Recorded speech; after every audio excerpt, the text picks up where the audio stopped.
When a retired Navy SEAL opened his cabin door during a storm, a bleeding German shepherd collapsed at his feet, wearing a military tag from a unit that never existed. He took the dog in, not knowing this stray carried evidence of a buried experiment called Sand Viper. Soon, armed men returned to finish the job, and the quiet veteran was forced back into war. What follows is a battle of truth, faith, and loyalty, between a man who'd lost everything and a dog sent by heaven to save him. If this story touches your heart, please like, share, and subscribe to keep these miracles alive. The night in Oregon was the kind of cold that seeped through the seams of an old cabin, crawling into the bones. Rain lashed the windows in sideways sheets, and thunder rolled like a drumbeat echoing across the pines.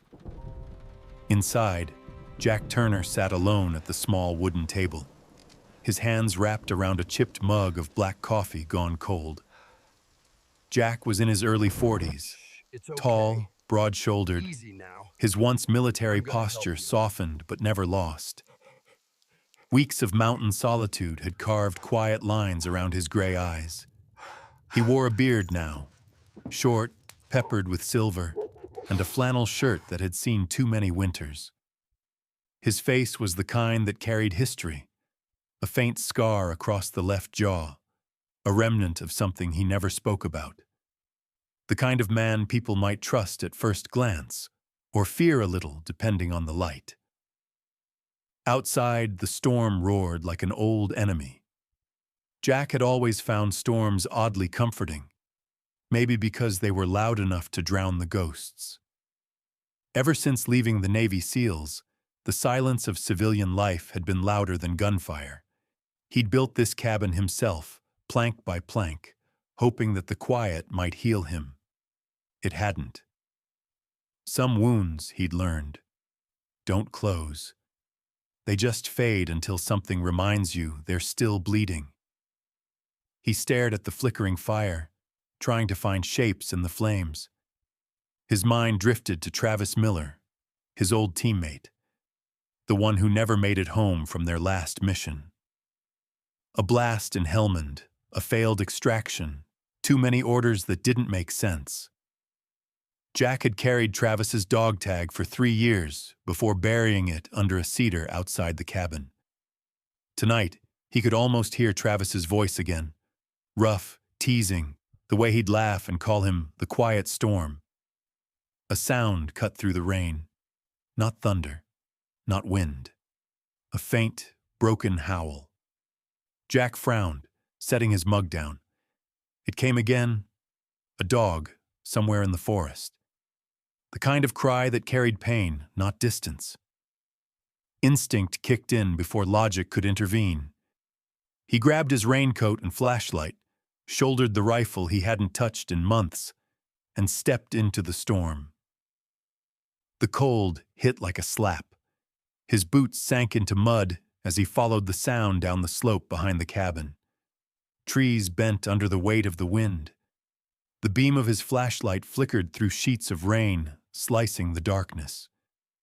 The howl came again, closer this time, weaker.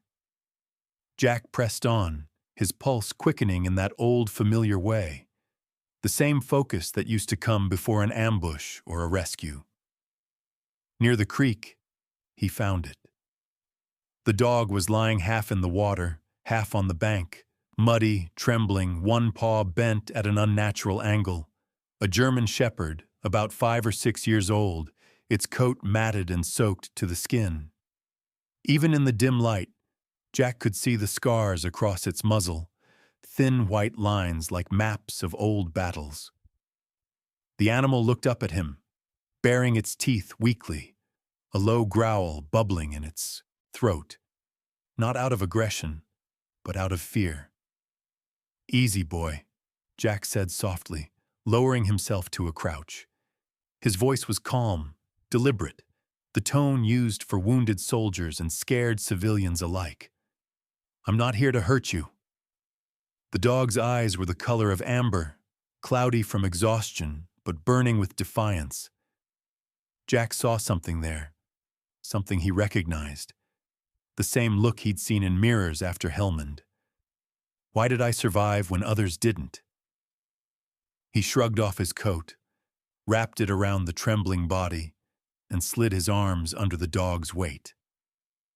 The shepherd let out a weak yelp but didn't fight. Jack could feel its heartbeat against his chest, frantic and fragile. Back in the cabin, he laid the dog near the fireplace, stoking the flames higher.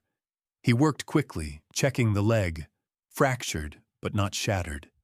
The animal had been through worse. He knew that kind of endurance. When he reached for the collar to clean it, his hand froze. Under the mud and grime, he found a metal tag, old and scratched. Not a pet tag, military issue, stamped with a series of numbers and a symbol he hadn't seen in years. K947. Jack's stomach tightened. You've got to be kidding me. The shepherd stirred, eyes flickering open as if it understood the weight of that number. K947 had been Travis's unit. The dog on that mission, what was his name? Rex? Yes, Travis's dog.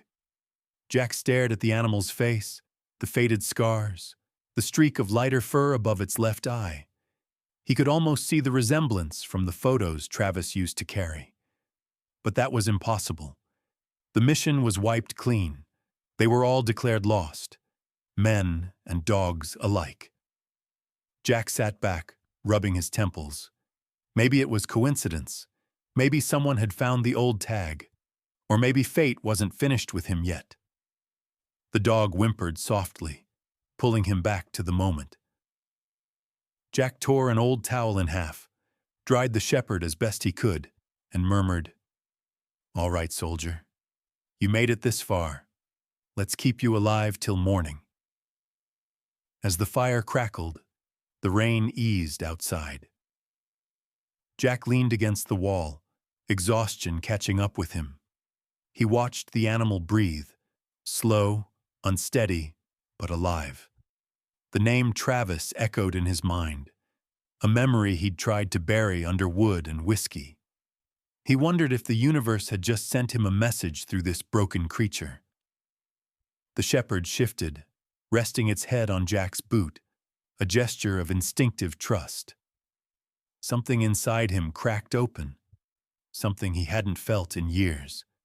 Not fear, not guilt, just the faint, quiet stir of purpose. "Rex," he whispered, testing the name. The dog's ear twitched. Jack smiled, a small, disbelieving thing. "So it is you, huh?" The firelight flickered across his face, tracing the old scar like a signature from another life. Outside, thunder rolled one last time, before fading into silence. For the first time in years, Jack Turner didn't feel completely alone. He didn't know that somewhere beyond the forest road, a pair of headlights had stopped, and two men in dark jackets were stepping out, scanning the trees, following the same sound that had drawn him there. But for now, the cabin was quiet. The storm was over, and in its place, a new one was just beginning. Morning came reluctantly to the Oregon woods, a pale light seeping through a veil of low fog. The cabin smelled of wet earth, ash, and something faintly metallic, the scent of the dog's wound as it began to heal. Jack Turner woke in the chair where he had fallen asleep, still wearing his boots. His neck ached, and when he looked down, he found Rex curled beside the fireplace, breathing slow and shallow. The dog's fur was cleaner now, brushed into rough patches of brown and black. A thin bandage wrapped around its hind leg. Jack studied the creature in silence. He'd seen animals in war zones before, working dogs, loyal to a fault, trained to obey until their last breath. But this one was different. Its eyes were haunted, almost human, the kind that had seen too much and trusted too little. Jack made coffee, the sound of the percolator filling the silence. He poured a small bowl of water for Rex and set it near the fire.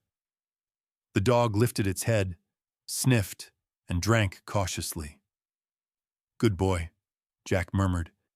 He reached for the metal tag on the table, still damp from the night before. The number, KN47, was stamped deep into the steel, along with a partially scratched-out line. Sergeant Travis Miller. Jack's thumb froze over the name. "No," he whispered, shaking his head.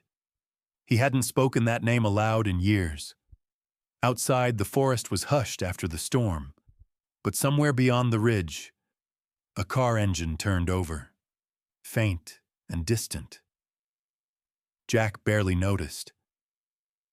He opened his laptop, the screen flickering weakly from an old battery. The slow internet connection up here barely worked, but it was enough to access a government database he'd once known well. His hands moved automatically, typing a string of military codes from memory. Rex stirred, ears twitching at every sound. The dog limped over to the window, peering out, tail low but steady. When Jack looked back, he saw the animal's reflection, alert, guarding him already. "You're not just a stray, are you?" he muttered. The database loaded, bringing up a list of decommissioned K9 units. Jack scrolled until he saw it. Unit K947, classified, terminated, all assets lost in Operation Sand Viper. His stomach turned. Sand Viper had been their mission, the one that took Travis. He remembered the chaos, the sandstorm, the radio silence, and then the explosion that swallowed the convoy. They'd found no survivors, no dogs, nothing. Until now. A knock on the door shattered his thoughts. 3 sharp raps, deliberate. Jack's hand instinctively reached for the rifle leaning by the wall. "Who is it?" A woman's voice answered, calm but strained. "Dr. Sarah Whitmore. I'm a veterinarian from town. Mrs. Kellen said you might need help." Jack hesitated. He didn't know any Mrs. Kellen. He cracked the door slightly. Sarah Whitmore stood on the porch, wrapped in a navy raincoat. She was in her mid-30s, tall and lean, with shoulder-length dark blonde hair pulled into a loose braid. Her eyes were the sharp green of someone used to diagnosing pain.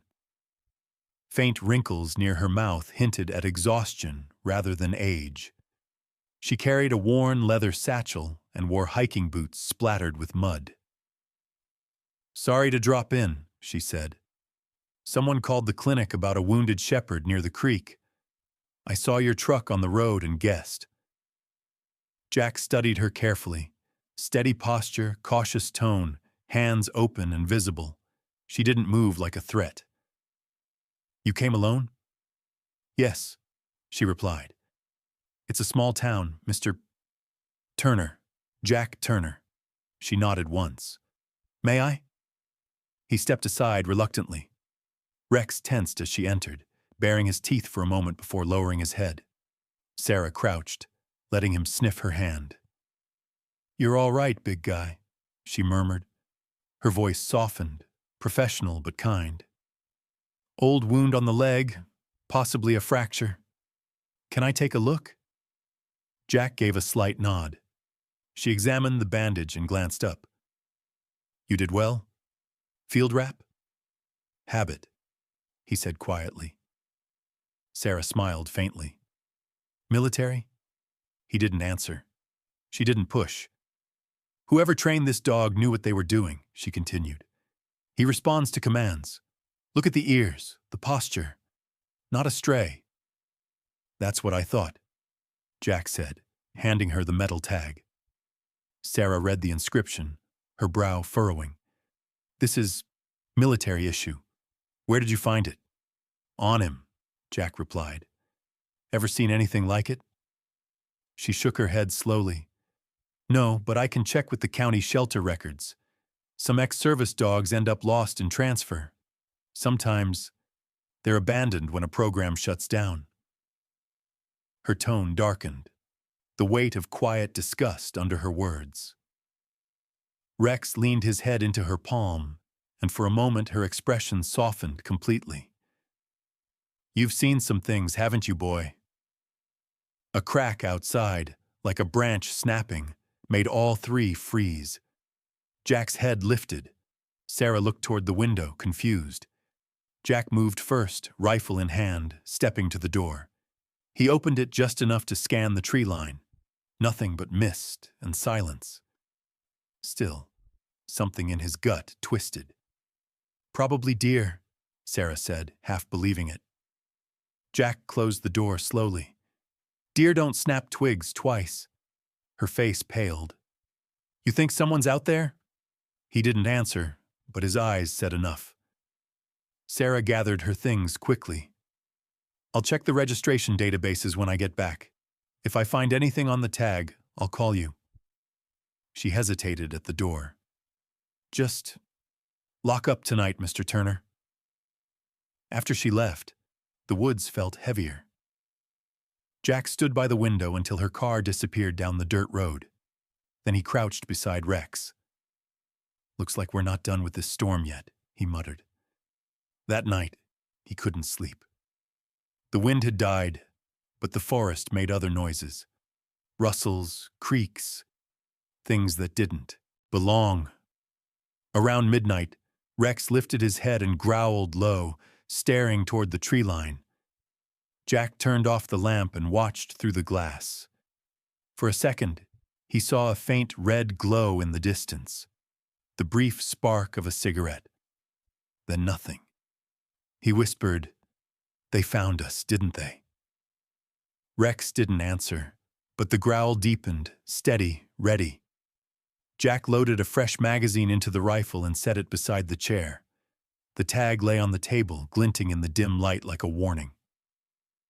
Outside, unseen footsteps moved quietly through the wet grass, circling the cabin before fading into the forest. By morning, only tracks remained, boot prints too heavy for hikers. Jack's coffee went cold again as he stared at them from the porch. He knew then, this wasn't coincidence. Someone had been waiting for the shepherd to resurface. Someone who knew the truth about Sand Viper. And now, they knew where to find him. Dawn never truly broke that morning. Instead, the Oregon forest wore a gray shroud of mist that clung to the earth like breath. Jack Turner stood on his porch with a steaming mug of coffee, his eyes fixed on the boot prints pressed deep into the mud. Each impression was heavy, deliberate. 2 different pairs, both men. They had circled the cabin during the night. He'd seen enough tracks in his life to know when a man was hunting. Rex stood beside him, one paw still wrapped, hackles raised as if reading the air. The shepherd's tail was stiff, his gaze fixed toward the tree line. "Yeah," Jack murmured. "I smell it too." Jack's mind replayed the faint cigarette glow he'd seen the night before. Whoever was out there wasn't a lost hiker. He finished his coffee, set the mug down, and crouched beside Rex. "You and I have a visitor problem," he said softly. "We'll handle it." By noon, the fog had lifted. Jack drove into town in his beat-up Ford truck, the kind that coughed before starting and carried the smell of pine oil and gunmetal. He needed information. If the men were connected to Sand Viper, they would be watching. He parked outside Harper's Feed and Supply, a small store that sold everything from canned beans to ammunition. The owner, Earl Harper, was in his 60s, a wiry man with a white beard trimmed like frost around a weathered jaw.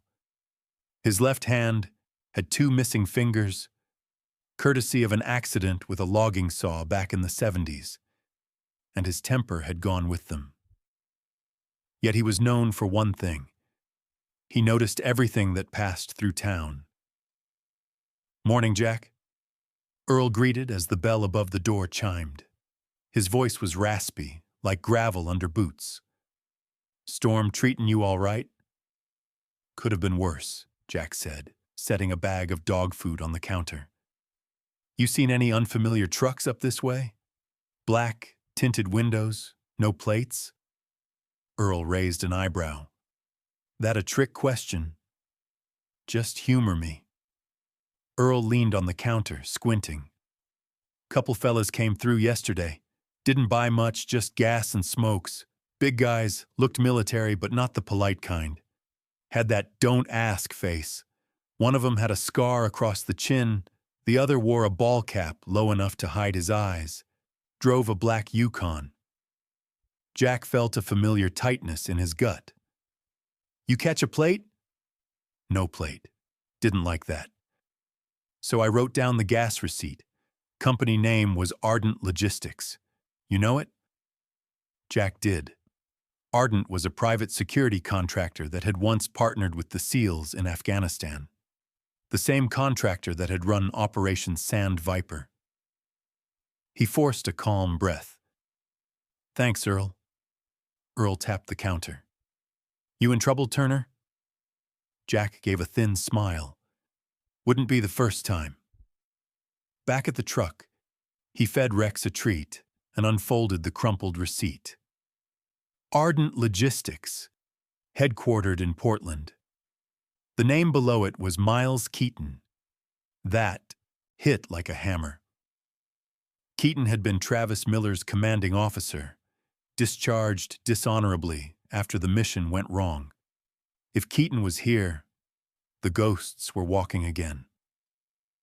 That afternoon, Sarah Whitmore called. Her voice over the weak signal was steady but urgent. "Jack, it's me.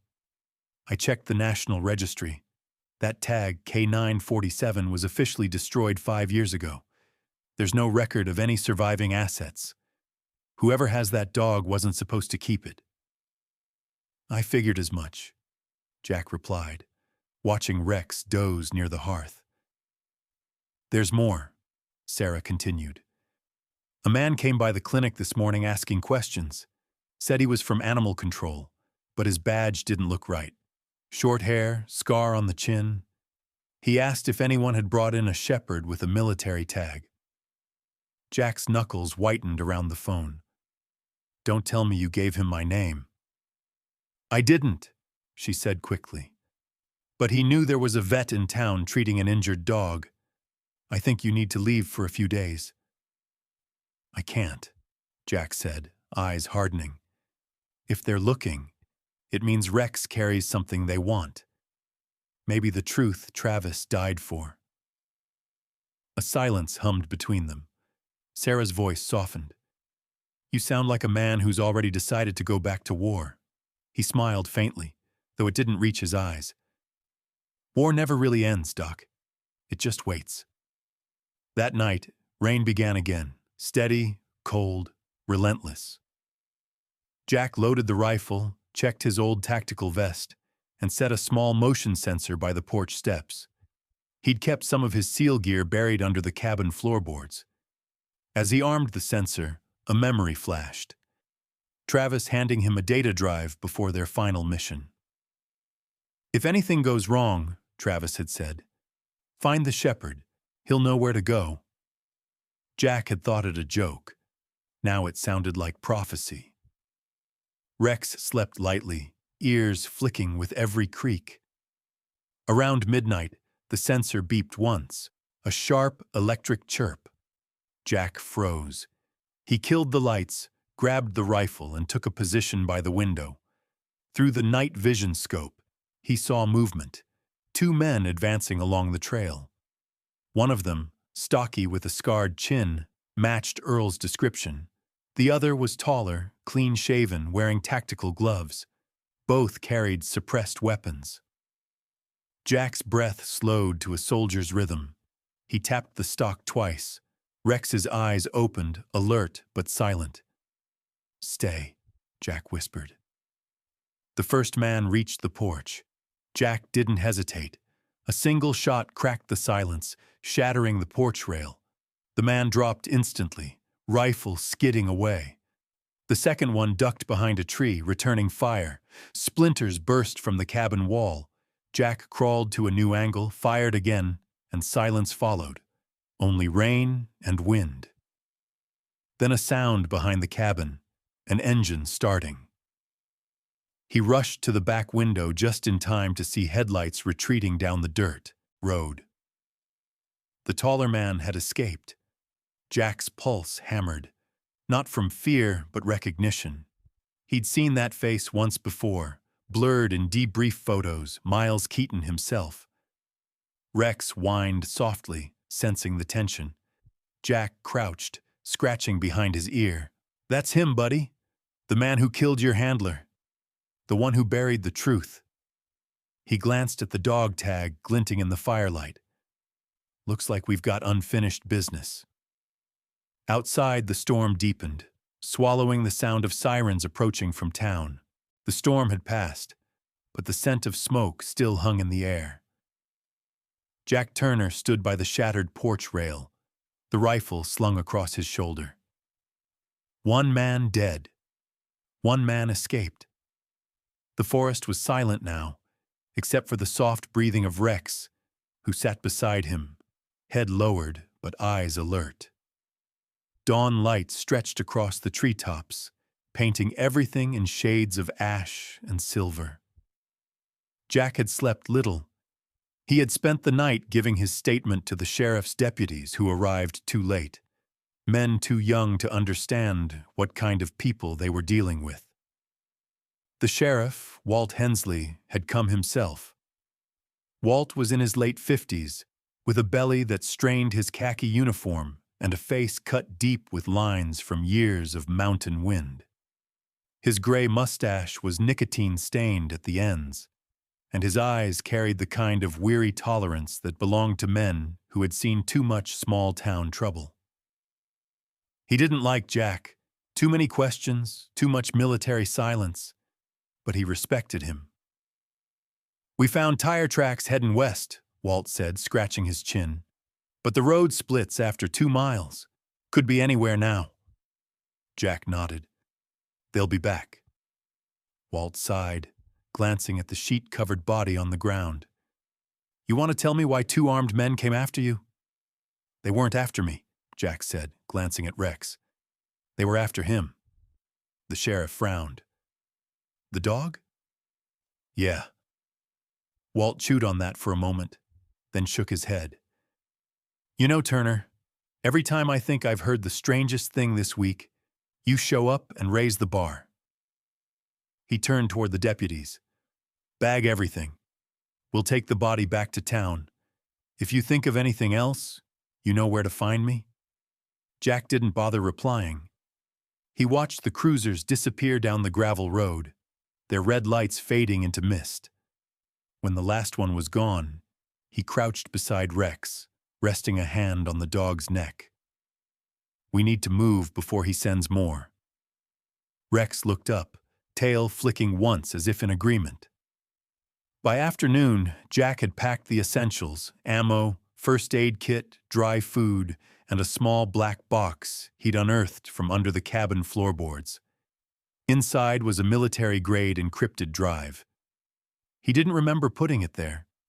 The label on it read, "Sand Viper, Command Ops." His gut tightened. He needed help decoding it, and he knew only one person in town who might have the skills and the heart to risk helping him. He drove to Sarah Whitmore's clinic just before closing. The small building sat near the edge of town, tucked between a church and a hardware store. The air smelled of antiseptic and cedar shavings. Sarah was cleaning surgical instruments when he entered. Her hair was tied back in a messy bun, wisps escaping around her tired face. "Jack," she said, surprised but not entirely pleased. "You look like you haven't slept in 2 days." "I haven't." He placed the black box on the counter. "I need you to see something." Sarah wiped her hands on her coat and studied the box. "That looks illegal." "Probably." She sighed. "You're not helping your case." Jack leaned in, his tone low. "The man who came to your clinic, the one with the scar. His name's Miles Keaton. He used to run a private security unit for the military. He's tied to the operation that killed my teammate Travis. Sarah's face paled. And you think that drive has proof? I think it's why they're here. She considered for a long moment, then nodded. There's someone who might help. A friend of mine, Noah Pierce. He used to work cyber forensics for the state police before things went bad. Jack raised an eyebrow. Bad how? Sarah hesitated. He leaked internal reports about animal testing contracts between private military firms. Lost his job. Now he lives off the grid in a trailer up near Blackwater Ridge. He doesn't trust anyone, but he owes me a favor. Then he's perfect, Jack said. They left before dark, Sarah locking up the clinic and grabbing a small medical bag. Rex rode in the back seat, watching the trees blur past. The road narrowed into a winding dirt trail that climbed higher into the mountains. At the top sat a rusted trailer, half swallowed by pine. Smoke rose from a metal chimney. Noah Pierce was in his early 40s, tall but gaunt, his hair shaggy and streaked with gray. He wore glasses held together with tape and a hoodie that had once been black. His face bore the drawn, sleepless look of a man who lived more in code than daylight. When he opened the door, his eyes flicked from Sarah to Jack to Rex. You brought company, he said flatly. Good to see you too, Sarah replied. Noah smirked faintly. You only show up when there's trouble. Come in. Inside, the trailer was cluttered with old monitors, cables, and coffee cups. Jack handed him the drive. Noah turned it over, his fingers moving with the precision of someone who'd handled 100 like it. Encrypted, level 7, military contractor grade. You're lucky I'm good, or suicidal. He plugged it in, fingers flying across the keyboard. Green code streamed across the screens. This thing's dirty, he muttered. Not just files. There's an embedded tracker pinging off a satellite.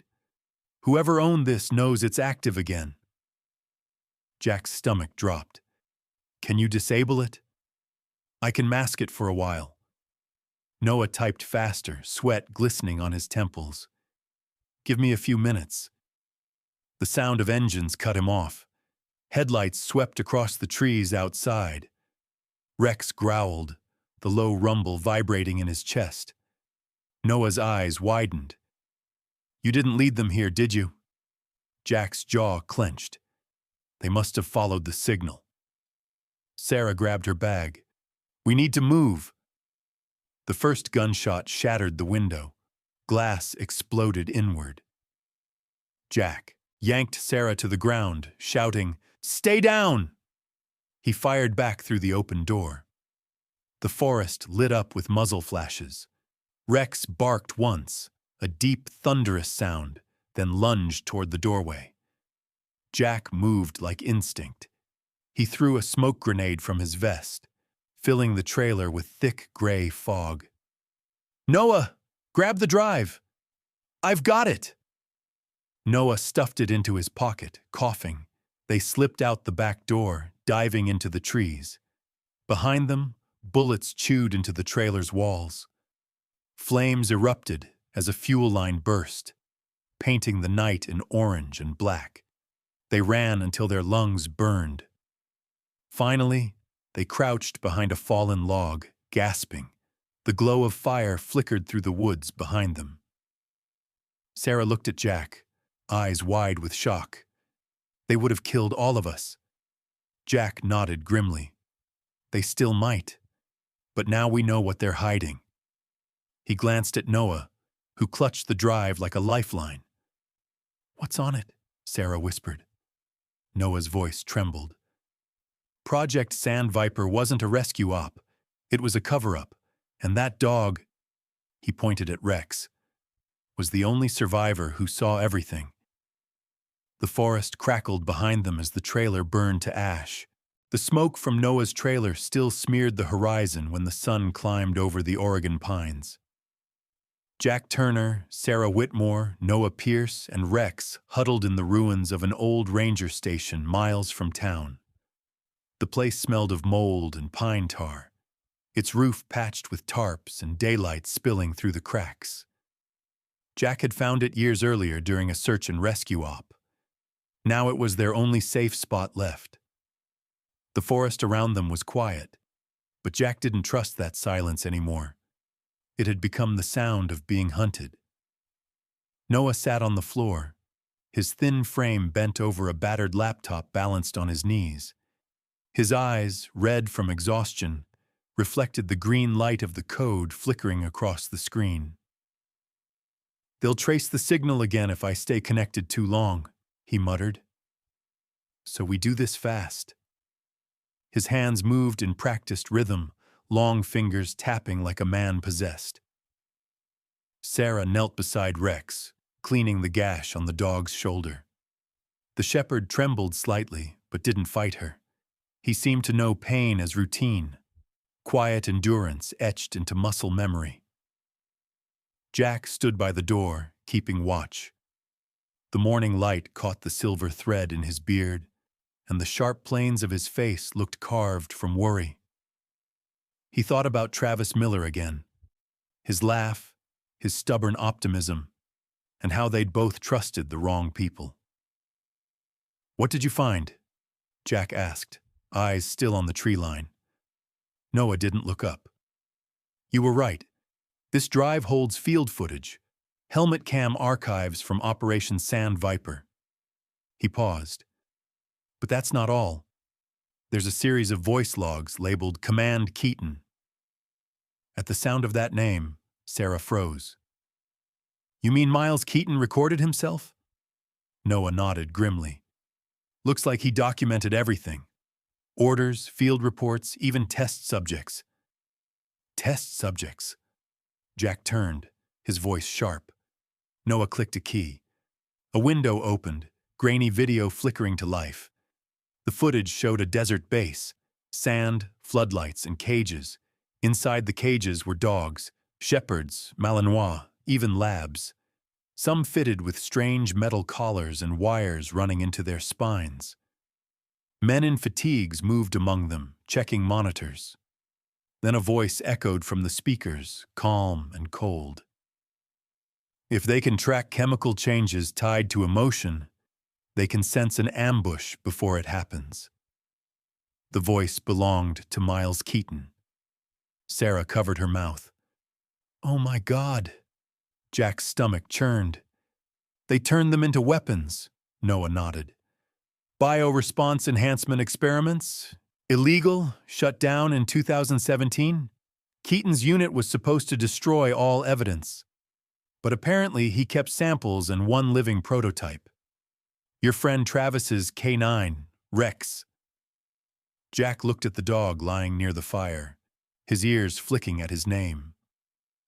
Rex had gone still, eyes locked on the screen as if recognizing the sound of Keaton's voice. Sarah whispered, "He remembers." Noah kept typing. "There's more." Keaton used the project as leverage, blackmail. He planned to sell the research overseas once he covered his tracks. The mission that killed Travis was never about rescue. It was a cleanup, removing everyone who knew. Jack's fists clenched until his knuckles whitened. The truth hit harder than any bullet. So Travis died protecting this dog, and the proof of what they did. Noah's tone softened. And now Keaton's trying to finish the job. A branch snapped outside. Jack's rifle was in his hands before the sound had faded. Rex's head jerked up, growl rumbling deep in his throat. Sarah ducked behind a crate. Noah slammed the laptop shut and killed the power. Jack signaled for silence. The footsteps were soft, but deliberate. 3, maybe 4 men. He could tell by the spacing, the weight in each step. A voice called out, mocking and familiar. "Turner, you always were hard to kill." Miles Keaton stepped into the clearing, his black jacket gleaming with rain. He was taller than Jack remembered, broad-shouldered, his hair cut high and tight. A scar split the right side of his jaw, running into a day's worth of stubble. His eyes were the color of slate, cold and disciplined. Two armed men flanked him, faces obscured by masks. Jack stepped out of the doorway, rifle lowered but ready. "You should have stayed buried, Miles."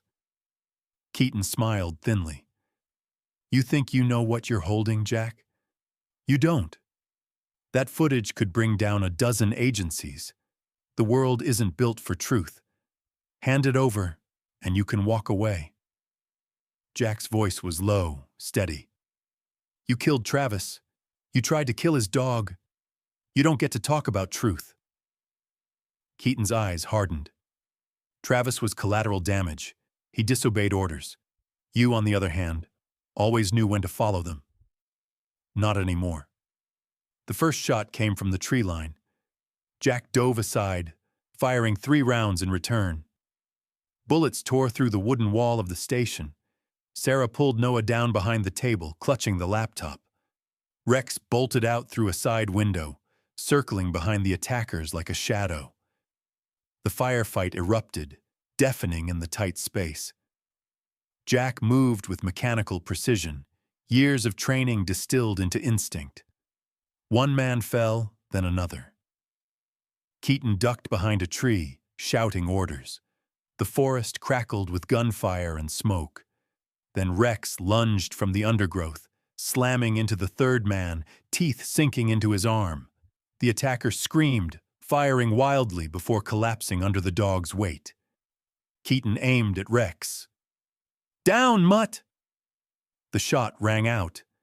Jack tackled Keaton just as the gun fired. The bullet grazed Jack's shoulder, pain flaring hot. He drove his fist into Keaton's face, the impact splitting his lip. Keaton swung back, catching Jack's jaw. They grappled in the mud, both grunting, both bleeding. Keaton reached for the pistol at his belt, but Jack slammed, his forearm down, forcing him back. "You ruined good men," Jack hissed. "You made them monsters." Keaton spat blood. "Monsters win wars." Jack's punch ended the sentence. When the echoes died, rain began again, washing the smoke from the trees. Sarah rushed out, eyes wide with fear. Noah close behind, clutching the drive. Rex limped toward them, muzzle stained red, but eyes bright. Jack stood over Keaton's unconscious body, chest heaving. "It's over," he said. Noah shook his head. "Not yet. This drive, it needs to be shown, not buried again." Jack looked at Sarah, then at Rex. "Then let's finish it right." Days later, a military tribunal received an anonymous data drop containing every file from Sandviper. Keaton was arrested in a hospital bed 2 towns over. The footage spread quietly through veteran networks, forcing Congress to open an inquiry. Back in the forest, Jack rebuilt the cabin porch where the fight had begun. Sarah visited often, bringing supplies. Noah disappeared again, leaving only a message. "Stay off the grid, soldier." Rex lay by the fire, scars fading, tail thumping when Jack scratched behind his ear. Some nights, when thunder rolled through the pines, Jack would glance at the dog and murmur, "We made it, buddy." And Rex would lift his head, eyes glowing in the firelight. 2 survivors of a war the world never saw. When the last ember of the cabin's fire faded, Jack Turner knelt beside Rex and whispered a quiet prayer. The forest around them was silent, heavy with rain and redemption. In that stillness, Jack finally understood. The real battle had never been about revenge or survival. It was about grace. Somehow, through loss, betrayal, and pain, God had placed this broken soldier and this wounded dog together to remind the world that even the most shattered hearts can still be used for good. Sometimes, the miracles we pray for don't come as thunder or light. They come as a loyal companion, a second chance, or the strength to forgive what we thought unforgivable. Jack didn't need words to thank God. The look in Rex's eyes said it all. They had been found, not by chance, but by mercy. And maybe that's the same truth for each of us watching right now. That no matter how far we've fallen, no matter how deep the silence feels, God still works quietly through love, loyalty, and courage. If this story touched your heart, please share it with someone who might need to be reminded that miracles still walk among us. Comment below with Amen to join others who believe that even in our darkest hours, God sends us light, sometimes in the shape of a faithful dog.